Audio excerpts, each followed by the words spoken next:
Hello दोस्तों, हमारे YouTube channel success life में आप सभी का एक बार फिर से स्वागत है।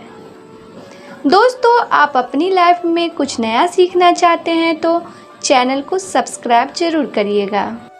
दोस्तों, आज की इस वीडियो में हम आपको बताएंगे कि धर्म बड़ा है या लक्ष्मी। धर्म और लक्ष्मी में कौन सा बड़ा है, कैसे बड़ा है धर्म और कैसे बड़ी है लक्ष्मी। चलिए दोस्तों शुरू करते हैं। एक बार धर्म व लक्ष्मी में बात ही बात में बहस होने लगी। धर्म बोला, मैं बड़ा हूँ, मेरे बिना सब कुछ बेकार है। लक्ष्मी माता बोली, मेरे बिना सब बेकार, न खाना न सुख न शांति, कुछ भी नहीं। अपने अपने को बड़ा बता रहे थे। जब कोई निर्णय नहीं निकला तो दोनों देवताओं के राजा इंद्र के पास गए। बोले, आप हमारा फैसला कर दो। इंद्र ने कहा, बात क्या है? धर्म बोले, मैं बड़ा हूँ। लक्ष्मी माता बोली, मैं बड़ी हूँ। अब आप फैसला करो, कौन बड़ा है। इंद्र बड़े परेशान। यदि माता लक्ष्मी को बड़ा बताता हूँ तो धर्म चला जाएगा, यदि धर्म को बड़ा बताता हूँ तो लक्ष्मी माता रूठ जाएंगी।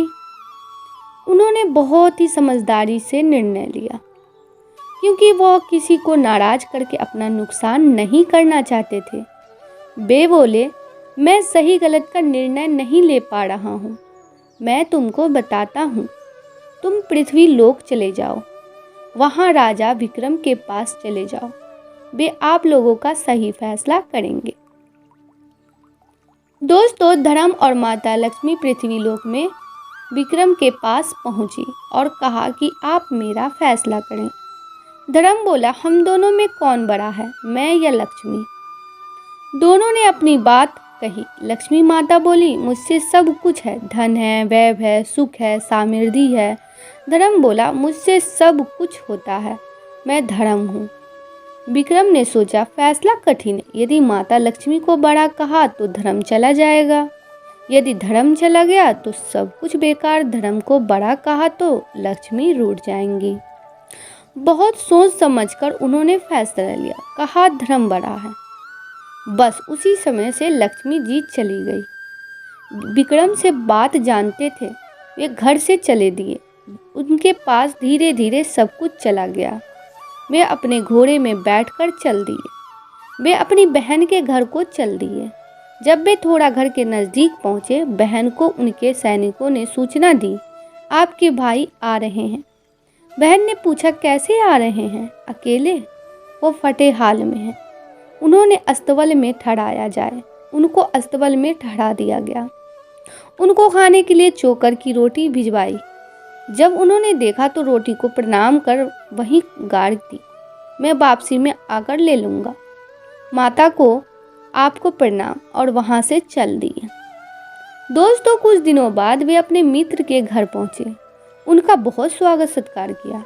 जिस स्थान पर उनको खाना खिलाया गया उस जगह पर मित्र की पत्नी का 9 लखा हार खूंटी पर टंगा था। देखते देखते खूंटी हार लीलने लगी। मित्र की पत्नी ने खूंटी में हार ना देखा, कहा, इन्हीं ने मेरा हार लिया है। उन्होंने अपनी पत्नी को बहुत ही समझाया, लेकिन वह नहीं मानी।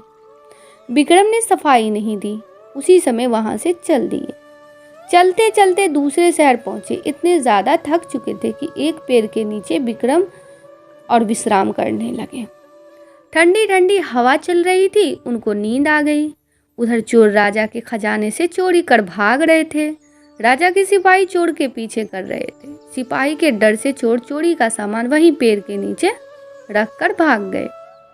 सिपाही पीछा करते हुए उसी पेड़ के पास पहुंचे। चोरी का सामान वहां पर रखा।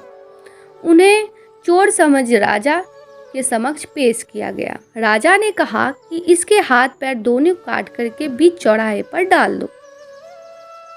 दोस्तों, जो भी गुजरे 5-5 जूते मारो इसको। जो भी गुजरता सब उसको जूते मारते। एक दिन तेली वहां से निकला। उसने कहा, भाई मुझसे थोड़ा तेल दे दो, मुझे मक्खी काट रही है, तेल लगा दो। तेली बोला, मैंने जूते नहीं मारे, ये क्या कम बात नहीं? तुम्हें तेल देने से क्या मेरा तेल बढ़ जाएगा? फिर कुछ सोचकर तेल घाव में लगा दिया और चला गया। उस दिन खूब बिक्री हुई। तेल ज्यों का त्यों बना रहा। वो बहुत खुश हुआ। घर आने पर पत्नी बोली, आज बहुत ज़्यादा खुश हो, क्या बात है? उसने कहा, अपने बच्चे नहीं हैं, उसे हम घर ले आएंगे, उसकी सेवा करेंगे। तेल फौरन राजा के पास पहुंच गया। कहा, राजा जी, मैंने संतान नहीं है, हम उसको घर ले जाना चाहते हैं। राजा को उसकी कोई ज़रूरत नहीं थी। उन्होंने कहा, ले जाओ। तेली उसको अपने घर ले आए। अपने बच्चे की तरह प्यार करते वो सेवा करने लगे। उनके दिन अच्छे से गुजरने लगे। राजा की एक बेटी थी, वो बहुत ही बुद्धिमाता थी। वो रात में सबके सो जाने पर दीपक राग गाती, दीप प्रज्वलित करती, फिर बुझा देती, लेकिन थोड़ी सी देर में दीपक जल उठते। वो सोचती, ये कैसे हो गया? दूसरे दिन राजकुमारी ने दीपक जलाए, कुछ समय बाद बुझा दिया, लेकिन कुछ समय पश्चात फिर जल उठे। उसने सोचा, यहाँ कहीं विक्रम है, क्योंकि उनके सिवा दीपक राग कोई नहीं जानता। दूसरे दिन राजकुमारी ने राजा से कहा, पिताजी, मुझे 100 घड़े तेल चाहिए। राजा ने तेली के घर सूचना भेजी। तेली परेशान हो गया। एक दिन में 100 घड़े तेल नामुमकिन है। दोस्तों, विक्रम बोले, हो जाएगा, परेशान न होइए, मैं कर लूँगा। बेटा, तुम कैसे कर लोगे? आप लोग आराम से सोएं, सब हो जाएगा। दूसरे दिन सुबह तेली हैरान रह गया, क्योंकि 100 घड़े तेल रखा था। राजकुमारी बोली, पिताश्री, सब जगह मेरे स्वयंवर की सूचना भिजवा दीजिए। राजा ने वैसा ही किया। इधर विक्रम ने कहा, मुझे भी जाना है। तेली बोला, बेटा, कैसे जा सकते हो? राजा बहुत नाराज होगा। जब विक्रम नहीं माने, तब तेली ने तेल भिजवाने के बाद तैयार कर उसको वहां से ले जाकर बैठा दिया।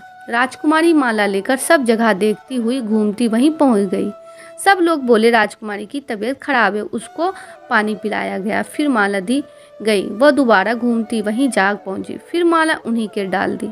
सब लोग बोले, ये जानबूझकर ऐसा कर रही है। उसकी भाभी व भाई बोले, भेज दो। वो खुशी खुशी उनके घर चली गई। तेली सोचे, ये मेरे घर कैसे रहेगी, लेकिन वह उनके घर आराम से रहने लगी।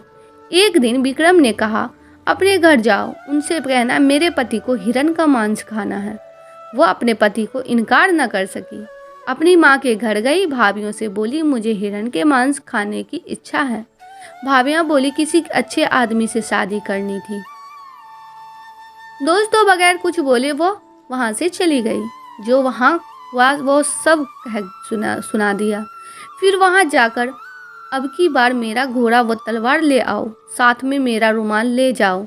अगर परेशान करे तो रुमाल दिखा देना, आ जाएगा।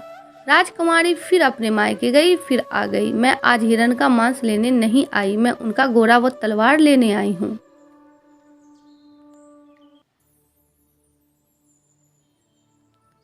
राजकुमारी अपने घर पहुंच गई। उनकी भाभियां बोली, ले जाओ तलवार व घोड़ा। भाभियों ने सोचा, इतना खराब घोड़ा है, हमें क्या फ़ायदा। राजकुमारी घोड़ा व तलवार लेने पहुंची। घोड़ा मार में वह तलवार काटने की बड़ी उसे याद आया कि आते समय रुमाल दिया था, दिखाने के लिए तुरंत रुमाल दिखा दिया। वो शांत हो गए। वह उन्हें लेकर वापस लौट आई। दूसरे दिन सुबह विक्रम ने कहा, मुझे शिकार पर जाना है।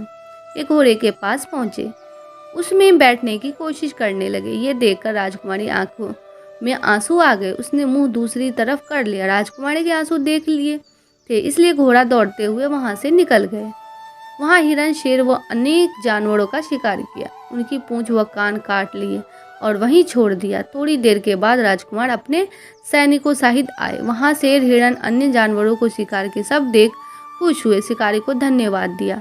अब उनको बहुत प्यास लगी थी पानी पीने के लिए। जो ही गए वहां उनको एक योगी दिखा। उसने पानी पीने के लिए शर्त रखी। उन लोगों को बहुत प्यास लगी थी। उन लोगों ने शर्त पूछी। योगी ने कहा, पानी जब पियोगे, जब अपने कुल्हों को चिमटे से दागवाओगे। दोस्तों, प्यास से बहुत ज़्यादा व्याकुल थे, इसलिए उनकी बात मानने के सिवा कोई और चारा न था। इसलिए अपने को दगवाने के लिए तैयार हो गए।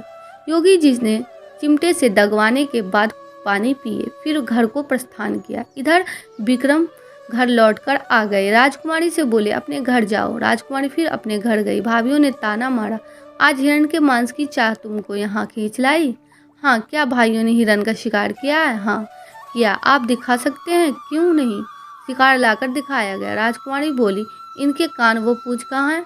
अब इन लोगों ने देखा जानवरों के पूंछ व कान नहीं थे। हाँ, इनके पूंछ कहाँ हैं? तब राजकुमार ने थैला उनके सामने पलट दिया जो अपने पति के पास ले आई थी। ये क्या है? उन्होंने शिकार नहीं किया, पूंछ व कान ये है। कैसे मानूं? भाभी बोली। इनसे पूछो पानी के बदले कौन सी शर्त पूरी की। इन लोगों के पैंट उतरवा कर देखे। पैंट उतरने पर चिमटों से पट्टे दागे थे। क्या वो? हाँ, वो योगी मेरे पति विक्रम थे। राजा विक्रम। उन लोगों को बहुत ही ग्लानि हुई। वे लोग राजकुमारी के साथ तेली के घर गए और उनसे माफ़ी मांगने लगे। वे बोले, शर्मिंदा न हो, आप लोगों का कोई कसूर नहीं। तेली को पता चला। वो बोला, मुझे मालूम नहीं था। आप परेशान न हो, आप मेरे धर्म पिता व धर्म माता हो। फिर क्या था, राजा ने अपने दामाद का बहुत ही सेवा सत्कार किया और अपनी बेटी दामाद को अपने साथ ही कुछ दिन महल में रखा। उसके बाद राजा विक्रमादित्य ने कहा, मुझे अपने नगर जाने की इच्छा हो रही है, मैं अपने नगर जाना चाहता हूँ।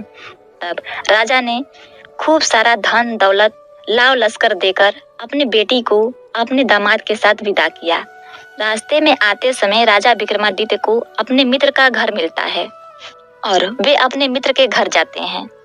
विक्रमादित्य का मित्र यह देखकर बहुत ही प्रसन्न होता है और सेवा सत्कार करने के बाद विक्रमादित्य के मित्र ने खाने का आग्रह किया।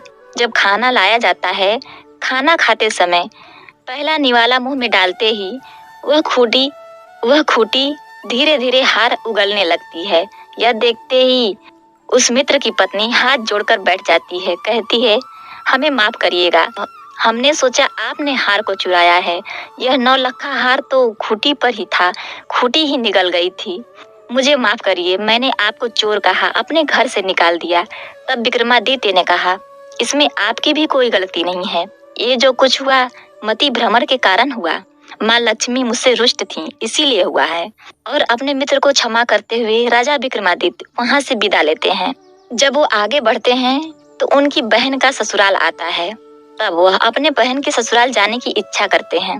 राजा विक्रमादित्य को दूर से ही आते हुए सैनिक देख लेते हैं और उनकी बहन के पास जाते हैं, कहते हैं, आपका भाई आपसे मिलने आ रहा है।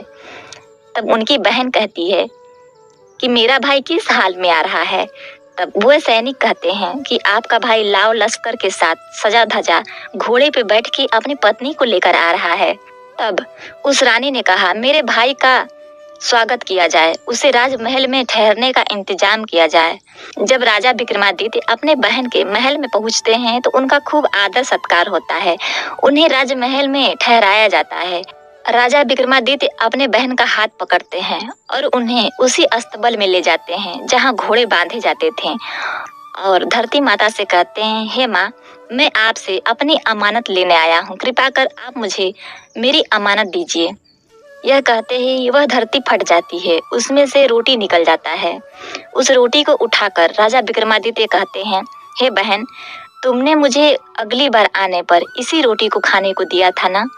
तब उसकी बहन फुट फुट कर रोने लगती है और कहती है, भैया मुझसे गलती हो गई, मैंने जो आपके साथ व्यवहार किया मुझे क्षमा करिए। तब राजा विक्रमादित्य ने कहा, नहीं, मैं तुमसे रुष्ट नहीं हूँ, मैं तुमसे नाराज नहीं हूँ, लेकिन मैं तुम्हें ये बताना चाहता हूँ कि अपनों के साथ कैसा व्यवहार करना चाहिए। अपनों के साथ किसी भी परिस्थिति में उसे किस तरह से व्यवहार करना चाहिए ये तुम्हें मैं बता रहा हूँ, लेकिन इसके बजाय मैं तुमसे नाराज नहीं हूँ। बस तुम्हें यह सीख लेना चाहिए हमें अपनों से व्यवहार कैसा करना चाहिए। यह सब सुनते ही राजा विक्रमादित्य की बहन बहुत ही लज्जित होती है। जब राजा विक्रमादित्य अपने नगर को चले आते हैं तो नगर के मुख्य द्वार पर ही माता लक्ष्मी राजा विक्रमादित्य का प्रतीक्षा कर रही थी। हे विक्रमादित्य, मैंने तुम्हारा खूब परीक्षा लिया, तुम्हें खूब प्रताड़ित किया, लेकिन फिर भी मेरे इस परीक्षा में तुम सफल रहे। मैं मानती हूँ कि धर्म सबसे बड़ा है, मुझसे भी बड़ा धर्म है। अगर धर्म है तो लक्ष्मी है, जहाँ धर्म रहेगा वहाँ लक्ष्मी भी रहेंगी। मैं तुम्हें आशीर्वाद देती हूँ कि चिरकाल तक, जब तक पृथ्वी रहेगी तब तक तुम्हें कोई नहीं भूलेगा, तब तक तुम्हें याद किया जाएगा।